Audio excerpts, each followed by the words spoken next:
ಒಂದು ದಿನ ಹೂವು ಮತ್ತೆ ಗಾಳಿ ಮಧ್ಯೆ ಒಂದು ದೊಡ್ಡ ಜಗಳ ಆಗ್ತದಂತ್ರಿ. ಯಾಕೆ ಜಗಳ ಅಂದ್ರೆ ಆ ಹೂವಿಗೆ ಏನು ಆಸೆ ಅಂದ್ರೆ ನಾನು ಒಂದು ಕಡೆ ನಿಶ್ಚಲವಾಗಿ ನಿಲ್ಬೇಕು ಅಂತ ಆಸೆ.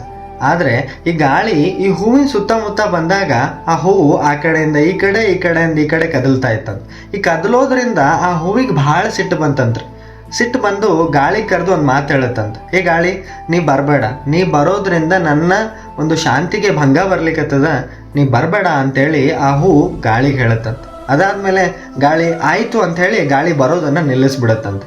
ಗಾಳಿ ಬರದೇ ಇದ್ದಾಗ ಆ ಹೂವಿನ ಪರಿಸ್ಥಿತಿ ವಿಚಾರ ಮಾಡ್ರಿ, ಏನಾಗ್ತದೆ? ಗಾಳಿ ಬರ್ಲಾರ್ದ ಸಲುವಾಗಿ ಆ ಹೂ ಒಂದೇ ಕಡೆ ನಿಶ್ಚಲವಾಗಿ ನಿಂತ್ಕೊಂಡ್ಬಿಡತ್ತಂತ. ನಿಶ್ಚಲವಾಗಿ ನಿಂತಿತು ಅಂದರೆ ಗಾಳಿ ಇಲ್ಲ, ಗಾಳಿ ಇಲ್ಲ ಅಂದರೆ ತಂಪಿಲ್ಲ.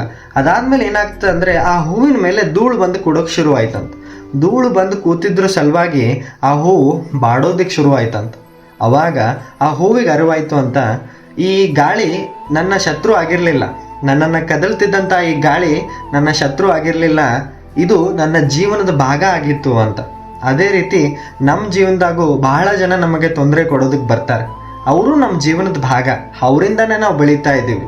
ಅದಕ್ಕೆ ನಾವೇನು ನೆನ್ಪಿಟ್ಕೋಬೇಕು ಅಂದರೆ, ನಮಗೆ ತೊಂದರೆಗಳು ಬರ್ತಿದ್ದಾವೆ ಅಂತಂದರೆ ಭಯ ಪಡಬಾರ್ದು. ಅದು ನಮ್ಮ ಬೆಳವಣಿಗೆಯ ಗುರುತು.